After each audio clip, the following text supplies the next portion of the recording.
Este vídeo resume nuestra nueva concepción sobre la causa de la enfermedad cardiocirculatoria, la arteriosclerosis, la causa del infarto de miocardio y de la apoplejía, no es sino una forma temprana de la enfermedad de los marineros, el escorbuto. Observemos el interior de una arteria que presentamos en una sección oblicua para que se pueda ver mejor.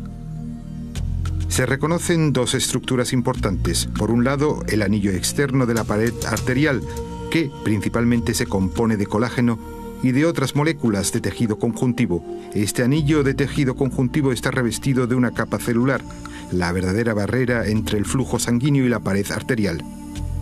También se conoce este tipo de células como células del endotelio. Si hay una deficiencia de vitaminas, especialmente si falta vitamina C, se producen dos cambios estructurales importantes en la pared arterial. Por una parte, empieza a disolverse el anillo de tejido conjuntivo porque la falta de vitamina C provoca que no se produzcan las suficientes moléculas de colágeno. Por otra parte, faltan también las vitaminas como fuente de energía biológica para las células, lo que conduce a deficiencias de funcionamiento y provoca el estrechamiento. Entre las células individuales se van formando millones de fisuras microscópicas. En las personas, si falta por completo la vitamina C, se produce la rotura de la pared arterial y el derrame de sangre de los vasos en un plazo de entre 4 y 6 semanas. Ahora comprendemos también de qué morían los marineros que hace varios siglos pasaban entre 4 y 6 semanas sin ingerir vitamina C en su alimentación. Literalmente se desangraban. En esta secuencia pueden ver lo mucho que la aparición de la arteriosclerosis se parece a los procesos que se dan en el escorbuto.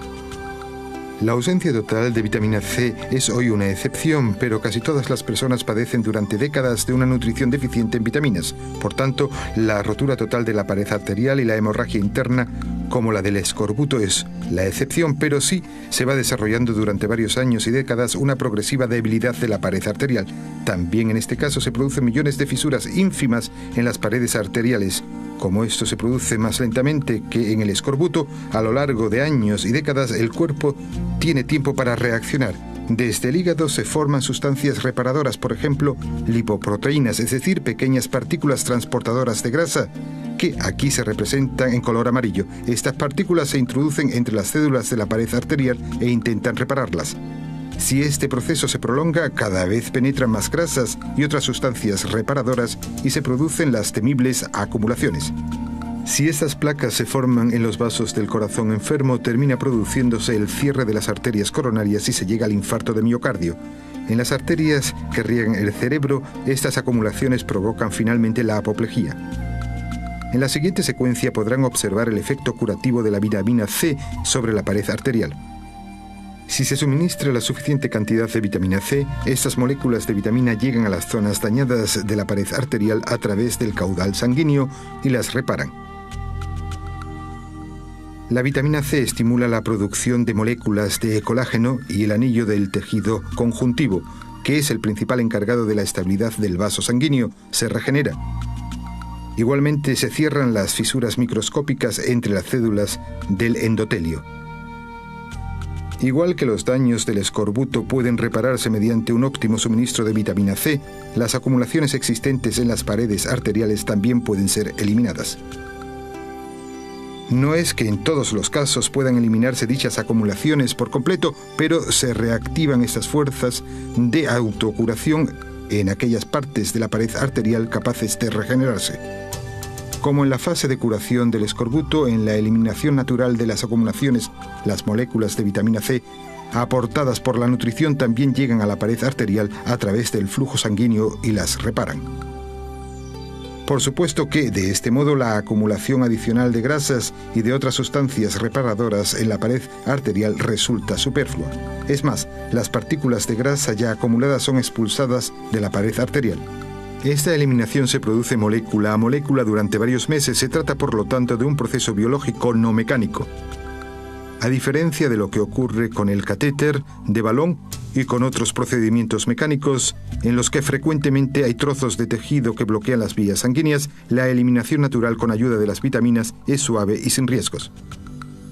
Las moléculas de grasa expulsadas son transportadas con la corriente sanguínea hasta el hígado, donde se queman, es decir, que se eliminan de manera natural.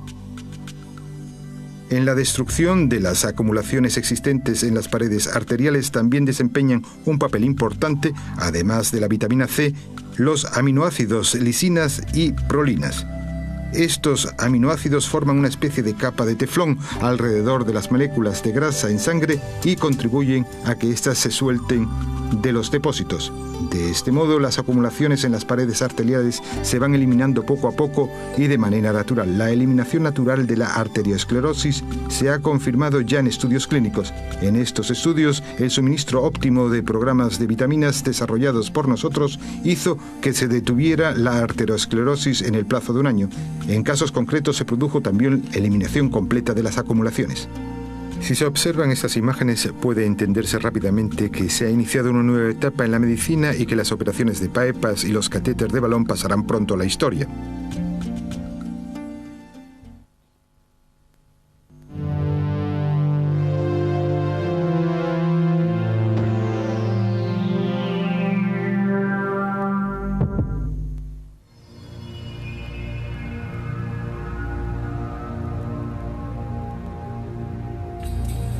Esta película muestra el proceso de formación del cáncer y la importancia fundamental de la vitamina C y de la lisina para evitar la extensión de esta enfermedad.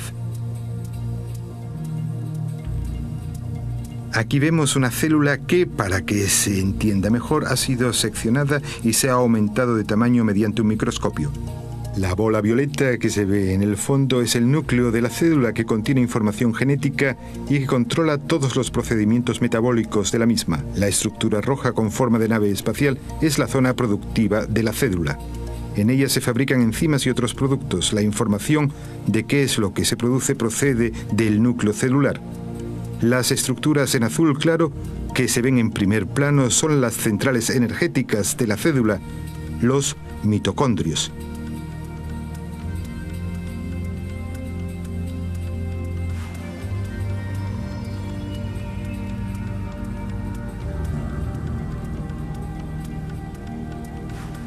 Las estructuras que aquí se representan en oscuro son moléculas de colágeno, las encargadas de formar el tejido conjuntivo en el cuerpo. Una célula cancerígena da la orden desde el núcleo celular a la zona de producción para que produzca las suficientes enzimas, es decir, los biocatalizadores. Estos se encargan principalmente de una función: digerir el tejido conjuntivo del entorno. Esto hace posible que la célula cancerígena se expanda. Las estructuras que aquí se representan como bolitas roedoras son en realidad enzimas, es decir, biocatalizadores. Estas enzimas tienen la habilidad única de digerir fibras de colágeno selectivamente, por lo que también se las conoce como colagenasas. Si se destruye un número suficiente de moléculas de colágeno, la célula cancerígena puede moverse libremente a través del tejido conjuntivo que, de otro modo, sería impenetrable, y así el cáncer puede extenderse.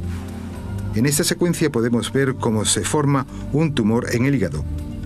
Aquí ven de nuevo una célula hepática representada esquemáticamente en sección y naturalmente muy aumentada.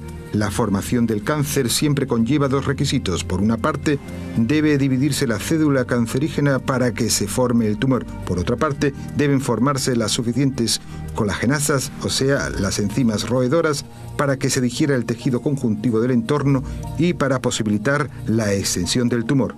Aquí pueden verlo ustedes de manera muy esquemática.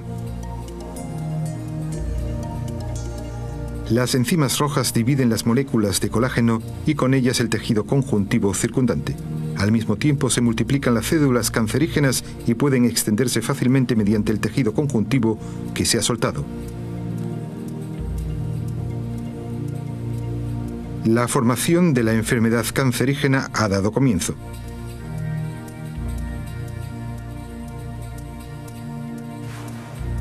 En la siguiente secuencia vemos cómo se extiende un tumor madre que parte desde el hígado y finalmente cómo se forma un tumor hijo en el pulmón, la llamada metástasis. En primer lugar, volvamos a la célula cancerígena hepática seccionada.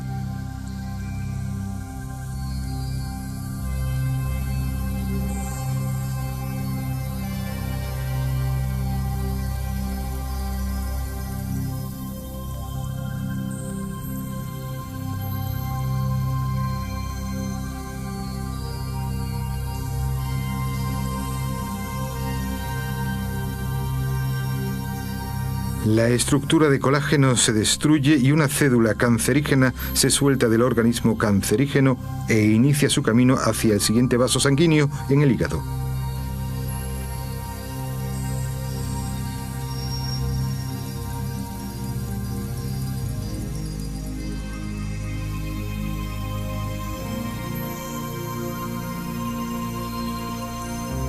Una vez llegada allí, la célula tumoral penetra con las mismas colagenasas, con las enzimas roedoras, en los pequeños vasos sanguíneos del hígado.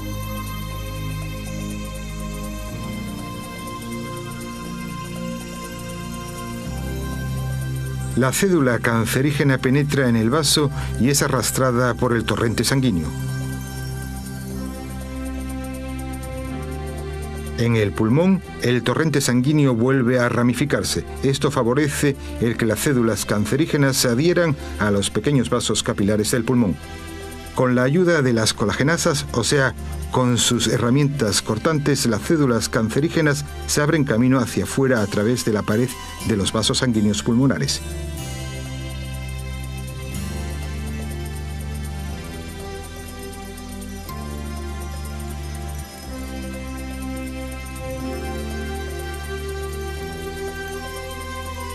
En este momento, la célula cancerígena hepática original está ahora en condiciones de incrustarse en el tejido pulmonar y de formar allí un tumor hijo, la metastasis pulmonar.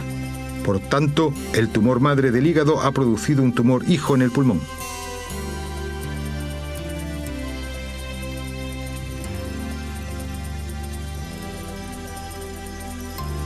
En la parte siguiente de la película se muestran los progresos de la medicina celular en la contención del cáncer. La vitamina C se ocupa de la producción óptima de moléculas de colágeno y estabiliza así el tejido conjuntivo circundante. Solo con la vitamina C ya se dificulta la expansión de las células cancerígenas. Otro paso importante de la medicina celular consiste en el uso de aminoácido lisina. Si se ingiere este producto natural en grandes cantidades, es capaz de neutralizar las colagenasas, o sea, las enzimas roedoras. Las moléculas de lisina que aquí se indica se ajustan a la perfección a los cubículos de las colagenasas y, dicho coloquialmente, le tapan la boca. De este modo, se les priva a las colagenasas de su facultad de digerir el tejido conjuntivo. Así es posible ralentizar de manera natural la expansión del cáncer o incluso evitarla del todo. También este nuevo planteamiento terapéutico de la medicina celular se está aplicando ya con éxito contra diversas formas de cáncer.